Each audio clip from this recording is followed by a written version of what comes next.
이번엔 국회 국방위원장인 국민의힘 성일종 의원 만나보겠습니다. 의원님 안녕하세요. 예, 안녕하십니까. 네, 먼저 국방위원장이시니까 이 문제부터 여쭤보겠습니다. 미일 정상회담을 통해서 한반도 비핵화 등 미국의 대북 정책이 흘러나오는 부분은 좀 어떻게 보십니까? 우선 트럼프 정부가 새로 네. 2기를 맞이했지요. 4년을 쉬었다가 지금 온 거 아니겠어요? 그런데 이 북한의 핵 문제에 대해서는 이번에 그 일본 수상하고 정상을 회담하면서 북한의 완전한 비핵화에 대한 정책을 정확하게 천명을 했어요. 네. 당사자는 우리란 말이죠.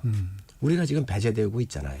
그러네요. 국가 권력이 지금 부재하고 여러 가지 어려움이 국제 환경이 지금 국제 정세가 긴박하게 돌아가고 있는데 안보 분야든 경제 분야든 근데 대한민국의 컨트롤 타워가 지금 없거든요. 그래서 이게 굉장히 문제다. 그렇기 때문에 지금 현재 한덕수 국무총리 같은 분이 빨리 헌재에서 재판을 내서 복귀를 시켜야 돼요. 이게 정략적으로 이루어진 거 아니겠습니까?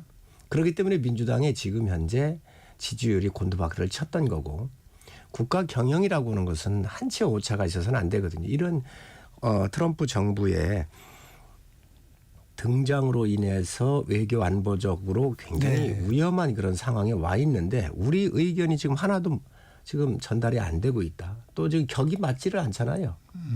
격이 맞지를 않잖아요. 대대행인데 그 대대행하고 지금 현재 미국 정부가 이야기를 하려고 하겠습니까? 격이 맞아야죠. 네, 정상외교가 사실상 올스톱인데 관련해서 국방부 장관 임명 필요성은 어떻게 보세요? 지금 국방부 장관 임명을 해달라고 제가 야당 간사한테 네. 2번을 요청을 했고요. 공개적으로 3번을 요청을 했습니다. 이재명 대표한테. 그리고 민주당의 최고위원한테도 제가 전화를 드려서 다른 부분은 몰라도 국방부 장관은 빨리 임명을 해야 한다. 지금 사령관들이 비어 있어요. 만에 하나 유사시에 국지적인 어떤 위험 요소라도 발생한다고 하면 어찌하겠습니까? 그래서 국방부 장관은 빨리 임명을 해야 돼요. 이재명 대표도 뭐 K방산을 다 육성을 하겠다 여러 가지 얘기를 했어요. 그러면 K방산의 가장 이거는 중심 컨트롤 타워가 국방부 장관입니다. 이건 G2B 성격이 정부가 보증을 하고 상대국 정부가 사가는 거예요. 네. 그래 정부가 사는 건데 대한민국의 이거에 대해서 세일스의 최첨단에 서야 하는 국방부 장관이 지금 없잖아요. 그런데 이거를 지금 비워놓고 있단 말이죠. 말로는 안보하고 우클릭한다고 그러지만은 정말 가짜 우클릭입니다. 있을 수 없는 거. 그래서 행동으로 보여라. 제가 여러 차례 얘기를 했습니다. 조속한 시일 내에 국방부 장관이 빨리 임명을 할 수 있도록 도와주십시오. 왜냐하면 대대행이 장관을 함부로 임명하기가 어렵습니다. 부담이 많습니다. 그래서 여당과 야당이 국회에서 안보의 공백을 메울 수 있도록 함께 의견을 내줄 때 최상목 권한 대대행이 좀 쉽게 움직일 수가 있지요. 그래서 요청을 한 겁니다. 야당의 입장은 어떤 것 같아요? 아직 전혀 이거에 대해서 이런 반구가 없습니다. 네, 정치권 이슈 살펴봅니다. 어제도 국민의힘 김기현 전 대표를 포함한 중진 의원들이 윤석열 대통령 면회를 다녀왔습니다. 국민의힘 의원들이 구치소 면회 뒤에 윤 대통령의 그 옥중 메시지를 전하는 이 같은 상황이 이제 반복되고 있는데 어떻게 보세요? 옥중 메시지라고 하기보다는요. 아무래도 대통령께서 어려움을 겪고 있으니까 의원들이 개별적으로 가고 있는 거지요. 이건 인간사에서 있는 이야기입니다. 그런데 거기 면회하고 나오면 대통령하고 무슨 이야기가 있었느냐 이렇게 이제 물으니까 아마 그 이야기를 의원들이 또 언론에 이야기를 하는 것 같아요. 그런데 종합을 해보면 우선 자유수호를 위해서 자유민주주의 수호 이 체제 수호를 위해서 당이 좀 앞장을 좀 많이 서라 네. 말씀을 하고 계시고 또 우리가 친중이나 친북 같은 여러 가지 이렇게 기울면서 국가의 혼란한 이런 부분들이 있기 때문에 대한민국의 주권에 대한 확고한 인식을 가지고 자유수호 체제에 대해서 좀 더 앞장섰으면 좋겠다 이런 얘기를 하셨다고 그렇게 얘기를 하고요. 또 민주당 같은 경우는 아주 단합돼서 하고 있다. 예, 그걸 얘기한 것 같아요. 이재명 대표의 여러 가지 사법 리스크 이런 거에도 흔들리지 않고 단합을 해서 하는데 특히 대한민국 체제 수호라고는 측면에서 단결을 더 해야 될 거 아니냐 이런 이야기를 좀 하시는 것 같습니다. 청년 메시지는 좀 빠지지 않는 것 같아요. 청년을 향한 메시지. 아무래도 대한민국이 희망이 있는 나라가 아니겠습니까? 뭐 각각 그 여당이면 여당, 야당이면 야당 나름대로의 자기들이 유리한 쪽으로 해석을 할 거예요. 저도 또 그렇게 해석을 합니다. 그런데 대한민국이 지금 이 세대를 놓고 보면 60대 이상에서는 보릿고개를 넘으면서 산업화를 일군 세대란 말이지요. 네. 이분들은 국가에 대한 자부심이 있어요. 빈곤의 국가에서 아주 부강한 나라로. 또 40대 50대로 와서 보면 민주화를 이룬 세대들에 의해서 교육을 받았던 세대들이에요. 좀 이념화되어 있다 그러잖아요. 그런데 이분들이 경제 성장할 때 가장 혜택을 많이 받은 분들입니다. 근데 이분들이 지금 사회에 아주 중심적 세력으로 형성되어 있죠. 기득권화되어 있죠. 노조가 더라도 다 간부로 되어 있고 기업에 가더라도 부장, 이사 이런 임원들이 되어 있고요. 그렇죠. 그런데 이제 10대, 20대, 30대들은 또 세대가 틀립니다. 이분들은 언어의 장벽이 없고 도전의 주저함이 없는 세대예요. 그래서 배낭을 메고 중국이고 러시아고 유럽이고 미국이고 일본이고 다 다녀보잖아요. 네. 근데 이분들은 비행기도 제일 싼 걸 탑니다. 돌더라도. 배낭을 메고 호텔 가지 하지를 않고 네. 농촌이고 어디 민박이고 하고 다닙니다. 큰 돈 안 듭니다. 그리고 체득한 거에 그 뭘 체득해내냐. 세계 각국 나라의 체제와 그 시장 경제를 하고 있는 나라냐 아니냐. 네. 자유민주주의가 얼마나 중요한지 이런 것들을 체득해서 배운 세대들이에요. 그러다가 보니까 이번에 대한민국 사태에 있어서도 2030이 체제에 대한 대한민국의 자유 수호에 대한 체제에 대해서 소중히 생각하고 지금 현재 거리로 나오고 이러한 세대라고 좀 보여져요. 그런데 이 같은 움직임 당 지지율에는 어떤 영향을 미칠까요? 이게 아마 이제 지지율이 저기 중도층으로 확산이 돼야 될 텐데 국민의힘 입장에서는 어떻게 평가하십니까? 지금 저희도 예상하지 못했던 지지율로 균형을 좀 맞추고 있잖아요. 네. 외연확장의 여러 가지 그 우려를 하시는 분도 있는데 2030 같은 분들이 자유민주주의에 대한 소중한 체제를 인식하고 거리로 나오는 게 외연확장이 됐다라고 봐야 되지 않겠어요? 저는 이러한 부분들이 국민들한테 더 넓게 퍼질 겁니다. 계엄 자체에 대해서 잘못돼 있고 그 부분이 문제가 있다고 보지만 이보다 더 중요한 게 대한민국 체제 수호를 자유민주주의를 수호해야 되겠다라고 하는 광범위한 국민들의 의식이 지금 현재 다시 가다듬고 있는 과정이기 때문에 오히려 제가 볼 때 외연확장이라고 이게 제약이 되지 않느냐. 네네. 그런 우려가 있죠. 야당 일부에서 제가 볼 때 뭐 극우라고는 표현을 하는데요. 네네. 저는 그게 있을 수 없는 일이라고 생각을 해요. 극우인 부분도 일부 있을 겁니다. 그렇지만 아주 극소수겠지요. 그런데 그러면 민주당을 지지를 하든 저희 당을 지지하든 그 지지하는 사람들 상당수는 그러면 극우 동조 세력인가요? 그렇게 볼 수는 없는 거거든요. 그래서 지금 이러한 그 외연 확장 이런 부분들은 그렇게 걱정 안 하셔도 될 것 같습니다. 네. 윤 대통령 탄핵 심판 7차 변론이 오늘 열립니다. 출석하는 증인 가운데 주목하는 분 계십니까? 제가 볼 때는 조태영 국정원장을 좀 주목을 하고 있습니다. 네. 왜 그러냐면 홍장원 국정원 차장이면 대한민국의 정보기관의 2인자 아닙니까? 네. 미국 CIA, 이스라엘의 모사드 이러한 정보기관의 2인자가 이러한 야당 의원들하고 결탁되어 있다는 의혹을 받으면서 모든 메모를 가짜로 써놓거나 보좌관한테 살생부를 대신 대필하게 하는 그런 정보 2인자를 보신 적이 있으십니까? 그리고 이 사람이 이야기했었던 모든 이야기가 지금 뒤집히고 있습니다. 그런데 이 내란 공작의 트리거의 주범이 홍장원이라는 사람이에요. 이런 사람이 지금 이 사태에 굉장히 중심에 서 있단 말이죠. 그런데 이 사태가 났었을 때 국정원장한테 가가지고 이재명 대표한테 보고하자고 했다고 그런 거 아니에요. 국정원은 정치적 중립입니다. 그걸 모를 리가 있습니까? 국정원법 제17조에 보면 국정원 직원은 재직 중은 물론이고 퇴직 후에도 직무상 알게 됐던 정보에 대해서는 기밀을 누설할 수 없다고 되어 있잖아요. 국정원법 위반 아니라 정말 대한민국에 대해서 이적 행위를 한 사람이 바로 이 사람입니다. 그리고 대통령으로부터 전화를 받았다고 그러더니 받아서 싹 다 잡아들이라고 얘기했다 그랬잖아요. 다음에 와가지고 대통령한테 한 게 아니고 방첩사령관한테 받았다는 거 아니에요. 네.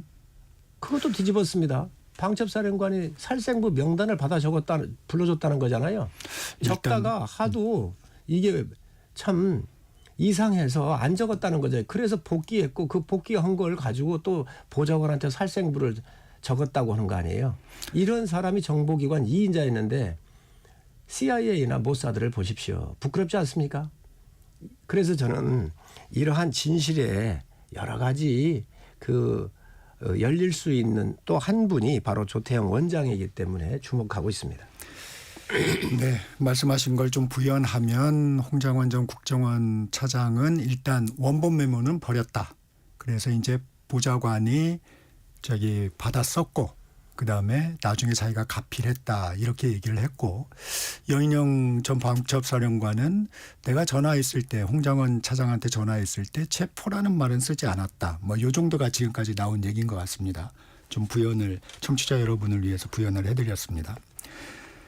네, 헌재에서 지정한 변론기일은 이번 주 마무리가 됩니다. 추가 기일을 지정할지가 관심입니다. 어떻게 예상하세요? 저는 여기에서 지금 눈여겨보고 있는 게 헌재가 과연 중립적으로 잘하고 있을까. 국민들이 다 의혹의 눈초리로 좀 주시하고 있습니다. 박근혜 대통령도요. 17차례에 대한 이 신문을 했거든요. 노무현 대통령 그 선거법과 관련된 거 있잖아요. 네. 7차례 했습니다. 지금 이 큰 사건인데 윤석열 대통령 8차례예요. 네. 이게 되겠습니까? 또 이 사건의 가장 중심에 있는 게 누구겠어요? 홍장원과 박종근입니다. 특전사 사령관. 이분들 진술이 매일 바뀌고 있습니다. 그렇잖아요. 그런데 헌재 같은 경우는 검찰에서 조사해서 넘겨준 공소장 같은 걸 기본으로 해서 그걸 참고로 하고 그리고 이 신문도 하고 하는 거 아니겠습니까? 그런데 충분한 방어권을 줘야지요.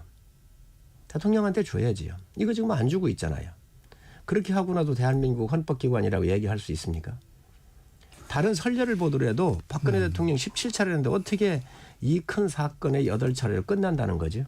저는 쫓겨서도 안 되고 어떤 정치적인 이해관계를 떠나서 네. 철저하게 이 부분이 그 신문이 이루어져야 되고 심판이 이루어져야 된다고 생각합니다. 그래서 지금 8차례를 가지고는 안 되기 때문에 아주 그 심도 있게 그리고 억울하지 않도록 제대로 이 재판이 이루어져야 된다 이렇게 생각을 합니다. 앞서 정성호 의원한테도 여쭤봤는데 인권위원회에서 윤 대통령의 방어권 보장을 권고하는 의결을 했어요. 이 부분은 좀 어떻게 보셨습니까? 당연한 거 아닌가요? 인권이 가장 중시된다라고 하고 인권에 대한 소중한 가치를 먼저 떠들었던 게 민주당 아니었습니까? 그런데 대통령이라고 해서 대통령의 인권이 지켜지지 않는다. 방어권이 보장이 안 된다. 그게 민주국가입니까? 저는 민주당의 가치하고도 맞질 않아요. 위장된 민주당이 아니라고 한다면 오히려 민주당이 나서서 8차례로 하지 말고 대통령이 충분히 방어할 수 있도록 얼마든지 한번 해봐라 이렇게 얘기를 해야 되는데 이 모든 게 이념에 편중되어 있는 재판관들이 있기 때문에 이런 오해를 받고 있는 겁니다. 대통령한테 방어권을 확실하게 보장해 주시기를 요청합니다. 헌재에선 마은혁 헌법재판관 후보자 임명 보류에 대한 권한쟁의 심판 변론을 이제 어제 마무리를 했습니다. 선고기일은 잡지 않았습니다. 마은혁 재판관 윤 대통령 탄핵 심판에 참여할 수 있을 것으로 보세요? 우선 첫 번째는요. 박근혜 대통령 때 네. 8인 체제로 했습니다. 네, 그랬죠. 선례가 있지 않습니까? 네. 8인 체제 하는데 문제가 있습니까? 아무 문제 없잖아요. 선례도 있는데. 그래서 모든 게 역사이고 기록이고 선례도 상당히 중요한 거 아니겠습니까? 네. 자, 그런데 두 번째는 이 마은혁 재판관이 재판관 임명할 때 여야 합의가 이루어져야 돼요. 합의가 안 이루어진 사람 아닙니까? 합의가 이루어지지 않았는데 국민의힘에서는 그렇게 주장을 하고 계시죠. 그렇습니다. 그 당시에 그러면 그 전에는 원내대표끼리 협의할 때 헌법재판소장을 빨리 우리 쪽으로 해서 임명을 해주면 네. 이걸 합의하겠다고 얘기한 건 있었죠. 전에. 이게 깨졌단 말이죠. 두 번째, 이 심판 청구를 했지 않습니까? 이 심판 청구 국회 의결 거쳤나요? 국회의장이 임의적으로 한 겁니다. 이거 문제가 다 됐잖아요. 세 번째, 정계선 헌법재판관하고 재판관이 서부지방법원 법원장을 했어요. 마은혁 판사가 그 밑에 있었단 말이죠. 같이 근무를 했어요. 그런데 여기에 지금 우리법 연구회 사람들이 지금 이제 동호회처럼 여기 뭉쳐 있잖아요. 이런 측면에서 봤었을 때 오해받지 않을 일을 할 필요가 없지요. 그 국회에서도 이게 합의가 안 된 사항을 어떻게 할 수가 있습니까? 저는 선례로 보나 여러 가지 이해관계로 보나 이 부분에 있어서만큼은 저는 더 임명하면 국민의 오해가 더 커질 수 있다고 생각을 합니다. 네. 국민의힘에선 마은혁 후보자 관련 선고보다 한덕수 대행 탄핵 심판부터 결론을 내라 이런 입장이시죠?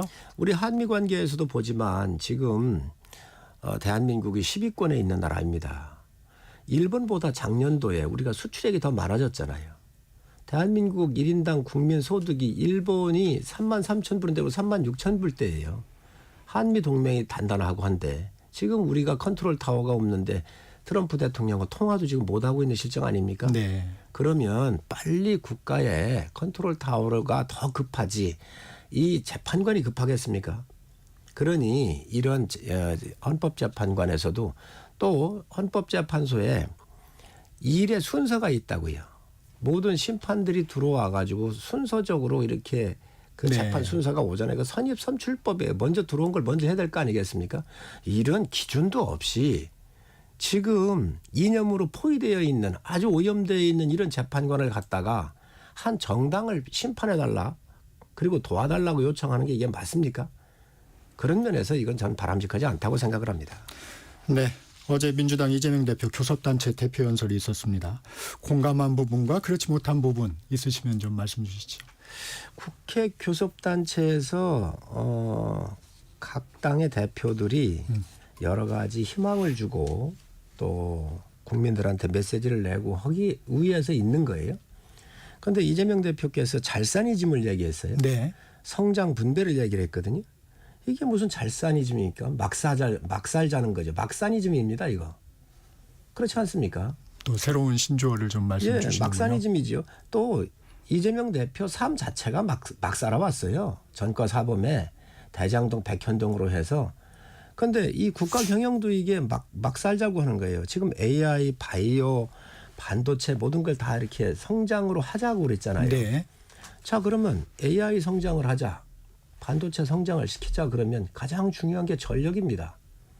그런데 지금 신재생 에너지 가지고 이 AI 시대에 대비할 수 있습니까? 원자력이나 이러한 전력을 공급할 수 있는 시스템이 더더욱 이걸 인프라라고 그러잖아요. 이러한 국가의 인프라부터 준비를 하면서 이게 가야지요. 지금 모든 걸 다 성장 중심으로 맞췄거든요. 네. 그런데 어떠한 뭐에 그러면 인력이나 전력이나 이런 것들은 아주 기초적으로 갖추어서 이 산업이 육성할 수 있도록 가야지요. 대한민국의 자동차 공업이나 조선, 섬유 같은 거 할 때 경부고속도로를 어제 얘기하시던데 경부고속도로를 먼저 깔잖아요. 고속도로를 먼저 깔고 그 도로에 대한 이 운송 체계가 갖춘 다음에 거기에 자동차도 조선도 섬유도 함께 하면서 가는 거예요. 그런데 지금 현재 AI 산업을 육성한다 그러는데 전력에 대한 어떠한 것도 없이 대한민국이 신재생 에너지 태양광이나 풍력 할 수 있는 적지가 있습니까? 이 유럽이나 미국하고 틀립니다. 또 바이오 반도체 같은 경우 주 52시간에 지금 현재 연구하는 사람들이 연구를 못 하잖아요. 실리콘밸리나 중국 같은 데 갔었을 때 연구자들이 이 필이 온다 그러잖아요. 그 능률이 오를 때 밤새서 일을 합니다. 지금 이 반도체법을 우리가 바꿔달라고 요구하는데 네. 영감이 떠올라서 연구를 해야 되는데 8시간만 하고 못 한단 말이지요. 그러니까 16시간도 하고 20시간도 하고 그 다음날 푹 쉬든 하루를 쉬든 이틀을 쉬든 그건 자유를 주자는 거예요. 공부할 때도 학생들한테 공부에 이 능률이 오를 때는 밤새워서라도 공부를 하잖아요. 똑같이 이러한 여건을 만들어주고 신성장 동력 산업을 육성한다 하더라도 해야지 그런 것도 안 해놓고 지금 현재 막연하게 이렇게 정책을 하겠다. 저는 이건 대한민국 정책이 아니고 정말 막 하자고 하는 거거든요. 그래서 저는 이거 동의할 수가 없고 국회의원 국민 소환제도 이렇게 네. 얘기를 하면서 직접 민주주의를 하겠다 그랬거든요. 본인이 불체포 특권을 포기하겠다 놓고선 그걸 되살린 사람이 포기한 사람이 이재명 대표입니다. 그런데 무슨 국민 소환제를 해요. 본인의 약속도 3개월 만에 뒤집어 버린 분 아닌가요? 자유민주진영 일원으로 역할과 책임을 다한다 그랬어요. 아이 지금 대만 문제에 왜 우리가 끼어드느냐. 중국에 대만에 쉐시하면 되지 이랬잖아요. 이게 자유진영 문제 아닙니까? 최근에는 조금 입장이 바뀌고 계십니다. 예. 권력에 가까워왔고 권력을 잡기 위해서 국민을 또 속인다고 봐야지요. 저는 있을 수 없는 얘기라고 생각을 해요. 이런 문제는요. 철학적인 문제예요. 자유진영으로 우리가 자유민주주의 체제의 전제주의에 대항하는 일원이 대한민국이란 말이죠. 이게 얼마나 중요합니까? 대한민국의 정체성적인 측면에서. 그런데 양안 문제 우리가 왜 껴들고 하느냐라고 쎄쎄쎄 해놓고 지금 와가지고는 우리가 자유민주주의 일원으로서 책임과 의무를 다하겠다? 어느 사람이 믿을 수가 있겠습니까? 그래서 어제 이야기한 이 연설이야말로 막사니즘의 완결판이라고 생각을 합니다. 네, 진정성을 의심하고 계시군요. 이 여야정이 일단 추경에는 어느 정도 공감대가 있는 것 같습니다. 30조 원 규모의 추경을 얘기했는데 이 부분은 좀 어떻습니까? 추경도 그렇습니다. 작년도에 민주당이 어떻게 했습니까? 국가 마비 상태로까지 올 정도의 마약 수사 이런 거 민생 문제 아닙니까? 이 수사 못하도록 수사비 다 깎아버렸잖아요. 공수처는 올려주고 내 편인 데는 올려주고 검찰의 수사 마약 같은 경우 민생이 얼마나 중요한데 이런 걸 다 쳤잖아요. 수사비가 아예 없잖아요. 대통령 업무 못하도록 아니 문재인 대통령 때 이거 한 푼이라도 깎았습니까? 국회의장이 지금 민주당입니다. 국회의장 이 부분 다 깎았습니까? 다 놨잖아요. 국가에 아예 아무 일도 못하게 해놓고 나서 지금 와서 추경을 하자. 네. 추경에 찬성할 수 있고 경기 부양을 위해서 할 수 있습니다. 네. 그러면 이 부분에 대해서 민주당이 먼저 국민들한테 사과를 해야지요. 그렇잖아요. 이게 불과 1년도 안 된 겁니다. 작년 12월 2일 날 일어난 일입니다. 이게 12월 2일 날 이거를 민주당이 단독으로 감액만 처리해서 통과를 시켜놓고 지금 이제 2월 달입니다. 인제서 2월. 그런데 지금 추경을 얘기를 하면서 대한민국 정부나 민생이나 모든 걸 내팽개쳤던 민주당이 지금 와가지고 추경을 얘기한다고 한다면 먼저 이 부분에 대해서 사과를 하고 또 책임자로서 추경을 얘기를 하는 것이 저는 순서가 맞다고 생각을 합니다. 선사과가 필요하다. 그렇습니다. 네, 국민의힘에선 개헌특위도 구성하고 의원님이 주최하셨죠? 그 토론회도 열었습니다. 왜 지금 개헌이 필요하다고 보십니까? 우리가 87년도의 시대정신은 우리 국민들이 대통령을 내 손으로 직접 뽑는 거였습니다. 왜 그러냐면 군부 독재하에서 간선제를 했었잖아요. 통일주체 국민회의 대의원을 뽑아가지고 장충체육관에 모여가지고 대통령을 뽑았잖아요. 그래서 민주화 시대를 맞이해가지고 우리가 직선제로 내 손으로 내도 대통령을 직접 뽑자. 이게 시대 정신이었거든요. 그래서 다른 그 어떤 것보다도 옛날에 내려오던 군부 정권 시대에 내려오던 헌법에서 거의 손을 안 대고 대통령 직선제에 7년 단임으로만 해놨었거든요. 당시 국민소득이 1인당 3,300불이었습니다. 네. 지금 36,000불이잖아요. 네. 당시 국가의 총 GDP가 1,480억 불이었어요. 지금 우리가 1조 7천억 달러가 넘어 있습니다. 당시 시민단체 수가 538개였어요. 지금은 15,100개가 넘습니다. 대한민국이 10배 그 이상으로 다 커졌거든요. 교육 수준, 인권에 대한 수준, 민주주의에 대한 수준, 교육 수준 모든 게 다 바뀌었단 말이지. 그만큼 다원화되고 이익 집단들이 그 모든 곳에서 이렇게 성장해 있거든요. 그렇기 네. 때문에 이런 것들이 과연 대통령 중심제 승자 독식 구조 하에서 대통령이 이걸 다 해결할 수 있느냐. 그러니 권력을 좀 분산을 하고 여야가 함께 협치의 모델 연정을 할 수 있도록 네. 개헌을 해야 우리가 이제 5만 불 시대, 10만 불 시대로 가는데 87년의 옷을 좀 낡았고 적으니 제대로 된 이 옷을 입어야 대한민국 미래로 갈 수 있지 않겠나. 이래서 지금 저희 개헌을 하고 있는데 네. 제가 그래서 이것을 공동 개최하자 여야가. 네. 그래서 민주당 의원들하고 다선 의원들한테 여러분한테 제안을 했습니다. 다 동의를 했습니다. 그런데 민주당이 분위기가 이 개헌 얘기에 개자도 못 꺼낸다는 거예요. 국회의원들이 이렇게 다 동의를 하면서 행동을 하나 하는데 당이 얼마만큼 이게 일체화되어 있고 1인 이 중심으로 되어 있기 때문에 네. 이 토론회조차도 함께 열지 못할 수밖에 없는 현실이 부끄러운 거죠. 그래서 미래로 가기 위해서 이재명 대표께서 좀 이 행사에 참석해 주십사고 제가 편지를 썼었지요. 네. 그런데 뭐 답이 없으셨지요. 답이 없으셨죠. 그래서 지금은 다음 세대를 위해서 우리의 국가 대개조가 필요한 시간입니다.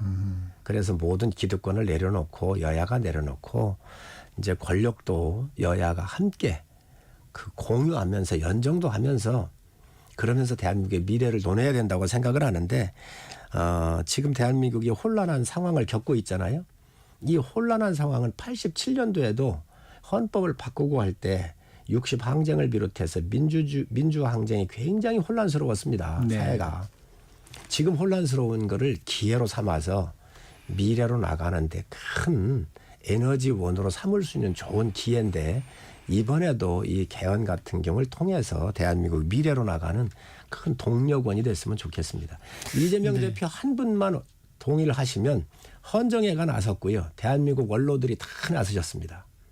전직 국회의원장님들 그다음에 총리하신 분들, 네. 당대표 하신 분들 모든 분들이 한 분도 반대 안 하고 대한민국 헌법 개정을 해서 이제는 여야가 협치 모델로 가고 미래로 가자라고 하는데 동의를 하고 계십니다. 한 40초 정도 남았는데 말씀하신 대로 다수당인 민주당이 키를 쥐고 있습니다. 민주당 이재명 대표가 결심을 해야 되는데 여전히 개헌에 거리를 두고 있습니다. 이재명 대표한테 하시고 싶은 말씀이 있으면 한번 30초 정도 드리겠습니다. 네, 이재명 대표님께서 실용을 요즘에 얘기하고 계십니다. 그런데 그 실용이라고 하는 것을 가장 증명할 수 있는 것은 다음 세대를 위해서 대한민국이 겪고 있는 이 혼란들이 승자 독식 구조의 이러한 대통령제의 부작용으로부터 오는 거거든요. 그렇기 때문에 이러한 것들을 우리가 미래를 위해서 한번 바꿔본다고 하면 미래의 길을 연다고 한다면 개헌이 아닐까 생각을 합니다. 도와주셨으면 좋겠습니다. 네, 오늘 여기까지 듣겠습니다. 국민의힘 성일종 의원과 말씀 나눴습니다. 고맙습니다. 네, 감사합니다. 2부 여기서